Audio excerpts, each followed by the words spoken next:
Hello students, नमस्कार। बुंदेलखंड विश्वविद्यालय ने एग्जाम्स को लेकर सेकेंड सेमेस्टर के एग्जाम्स को लेकर एक नया अपडेशन जारी किया है।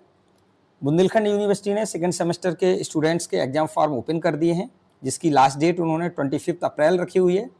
तो सारे जो स्टूडेंट्स सेकेंड सेमेस्टर के स्टूडेंट्स हैं, चाहे वो बीए है, बीएससी है, एमए है, एमएससी है, 25 अप्रैल तक अपना फॉर्म फिल कर लें, एग्जाम फॉर्म, जिससे कि वो एग्जाम सेकेंड सेमेस्टर के दे सकें।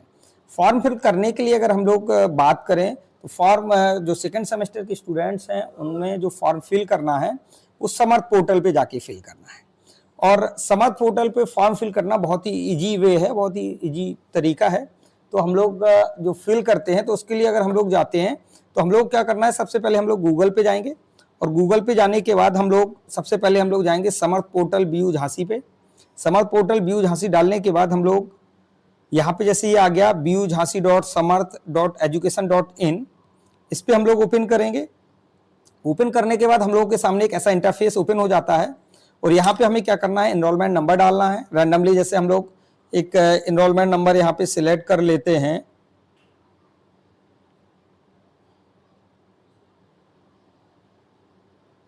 मैंने एक रैंडमली एनरोलमेंट नंबर सिलेक्ट कर लिया। पासवर्ड की बात आती है, पासवर्ड अगर आपको पता है तो ठीक है, नहीं पता तो हम लोग क्या करते हैं, रीसेट पासवर्ड पे जाते हैं। रीसेट पासवर्ड पे क्या करना है, आपको यहाँ प्रोग्राम सेलेक्ट करना है। अब बीएससी है, बीए है, एमए है, एमएससी है। प्रोग्राम सेलेक्ट करने के बाद आप एनरोलमेंट नंबर यहाँ फिल कर देंगे और सबमिट कर देंगे। जैसे आप सबमिट करेंगे तो एक ओटीपी आपके मेल पे चली जाएगी, जो रजिस्टर्ड मेल है आपका उस पर एक ओटीपी जाएगी। वो ओटीपी आपको क्या करना है, सबमिट कर देनी है। ओटीपी सबमिट करने के बाद वो आपसे न्यू पासवर्ड पूछेगा और कंफर्म पासवर्ड पूछेगा। जैसे आप कंफर्म पासवर्ड कर देते हैं उसके बाद वो क्या करेगा, डायरेक्टली आपको फिर से यही इंटरफेस ओपन करके दे देगा। अगेन आपको क्या करना है, यूजर नेम में अपना एनरोलमेंट नंबर डालना है और जो पासवर्ड आपने अभी जनरेट किया है, पहले से पता है तो उसको डाल लो, अदरवाइज जो आपका जनरेट हुआ है आप क्या करेंगे, उस पासवर्ड को यहाँ पे फिल कर देंगे। पासवर्ड फिल करने के बाद हम लोग यहाँ लॉग इन करेंगे। लॉगिन करने के बाद ये आ गया, जैसे यहाँ देखिए 6001 बैचलर ऑफ साइंस। तो हम लोगों ने क्या किया, यहाँ पे क्लिक किया। बैचलर ऑफ साइंस में जब हम लोगों ने क्लिक किया तो हम लोग यहाँ पे देखें, सेकेंड यहाँ पे आया you can apply for course select in second semester 601 bachelor of science. तो हम लोगों ने यहाँ पे सेकेंड सेमेस्टर के कोर्स को सिलेक्ट करने के लिए यहाँ पे ये लिखा हुआ है, देखिए थोड़ा सा हम बड़ा कर देते हैं, click for the select for your course. हमने यहाँ पे सिलेक्ट कर दिया। सिलेक्ट जब हमने किया तो थोड़ा सा यहाँ पे देखें इस टाइप का इंटरफेस ओपन हुआ हम लोगों का। अब हम लोगों को माइनर सब्जेक्ट्स और मेजर सब्जेक्ट चूज करने हैं। तो यहाँ पे जैसे देखें, फर्स्ट माइनर ऑलरेडी चूज किया हुआ है। सेकंड मेजर सब्जेक्ट्स की बात करें, हम बीएससी की बात कर रहे हैं, तो यहाँ पे देखिए you need to select 6 credit और 6 क्रेडिट में उसने 4 क्रेडिट थ्योरी है और 2 क्रेडिट प्रैक्टिकल है। तो देखिए 5 डिजिट्स जो है ना ये थ्योरी है और जो 6 डिजिट प्रैक्टिकल है। तो मैंने इन दोनों को सिलेक्ट कर दिया तो ये 6 क्रेडिट बन गई। ऐसे ही हम लोग मेजर 2 में आए, यहाँ भी भैया हमने दोनों को सिलेक्ट कर दिया। मेजर 3 में आए तो मेजर 3 में देखिए जैसे मैथमेटिक्स है तो मेजर 3 में 6 क्रेडिट का यही है, क्योंकि इसमें प्रैक्टिकल्स है ही नहीं सेकंड सेमेस्टर में, तो ये सिलेक्ट कर दिया। मेजर सारे सिलेक्ट हो गए। अब हम लोग माइनर्स पे आए।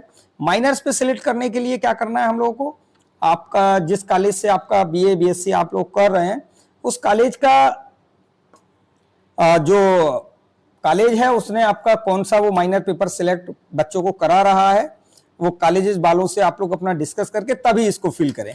जैसे मान लीजिए यहाँ पे हम ये जो कॉलेज है ये अप्लाइड एथिक्स दे रहा है, तो मैंने यहाँ पे अप्लाइड एथिक्स चूज कर दिया। इसके बाद सेकेंड माइनर आए। सेकेंड माइनर को जब हमने चूज किया तो सेकेंड माइनर में ये सारे आर्टिफिशियल इंटेलिजेंस आ रहे हैं, टैली आ रहा है। तो जैसे मान लीजिए ये कॉलेज कह रहा है कि भाई टैली सिलेक्ट करना, तो यहाँ पे टैली सिलेक्ट कर लिया। तो इन्होंने एक माइनर टैली सिलेक्ट कर लिया और ये अप्लाइड एथिक्स सिलेक्ट कर लिया और इसके बाद हमने क्या किया, सबमिट कर दिया। सबमिट करने के बाद एक बार आप यहाँ से रीचेक करें तो आपने ये सारे जो मेजर सब्जेक्ट्स थे तो इनके इनका 4 क्रेडिट और सेकंड 2 क्रेडिट के सारे ले लिए। जैसे मैथमेटिक्स का है, मैथमेटिक्स एंड डिफरेंशियल इक्वेशन, तो 6 क्रेडिट यहाँ ले लिया। फर्स्ट एड एंड हेल्थ है तो ये 0 क्रेडिट का है। माइनर टैली है 3 क्रेडिट है। अप्लाइड एथिक्स है 4 क्रेडिट है। और अब यहाँ से अपडेट करना है, मीन्स दोबारा आप कोई चेंजिंग करना चाहते हैं तो कर लीजिए, अदरवाइज आप इसको सबमिट कर देंगे। उसने देखिए कहा please check your course selection after submission, no change. Okay कर दिया मैंने, कोर्स हमारे सिलेक्ट हो गए। कोर्स हमारे सिलेक्ट होने के बाद अब हम लोग देखें कोर्स सबमिटेड हो गया सक्सेसफुली। कोर्स जब सबमिटेड हो गया अब हम लोग अगेन एग्जाम्स पे गए, एग्जाम्स पे रजिस्ट्रेशन में गए। रजिस्ट्रेशन में यहां पे आ गया registration open for regular examination second semester, click here for examination for. यहां पे हम लोग आए, पीडब्ल्यूडी को देखें तो हमारा नहीं है तो हमने नॉट एप्लीकेबल कर दिया, और इसके बाद हम लोग यहां देखें तो हम लोगों ने ये सबमिट कर दिया। सबमिट करने के बाद हम लोग देखते हैं तो अब हमारा आ गया फी पेमेंट पे। तो हम लोगों ने यहां देखा कि अपडेट अभी भी आप करना चाहे तो उसने कहा अपडेट कोर्स नहीं है। पेमेंट अगर आपको करना है तो क्लिक हियर फॉर पेमेंट बाया इजी पे, बाया एसबीआई ई पे। तो एसबीआई जो ना अगर नेट बैंकिंग है तो एसबीआई यूज कीजिए, और अगर आपको यूपीआई से करना है तो इजी पे, जैसे मैंने इजी पे कर लिया। यहाँ पे आप लोग देखेंगे तो यूपीआई आ गया, और यूपीआई को जब आप अपना ओपन करेंगे अपनी यूपीआई आप फिल कर देंगे और डायरेक्टली वो आपके गूगल पे या फोन पे से फॉर पेमेंट हो जाएगा, फॉर्म सबमिट हो जाएगा आपका। और अगेन आप जब फिर से जाएंगे आप अपने फॉर्म पे तो वहां पे प्रिंट का ऑप्शन आ जाएगा। तो हम लोग क्या करेंगे, अपना फॉर्म प्रिंट कर लेंगे और लॉग आउट कर देंगे। Thank you.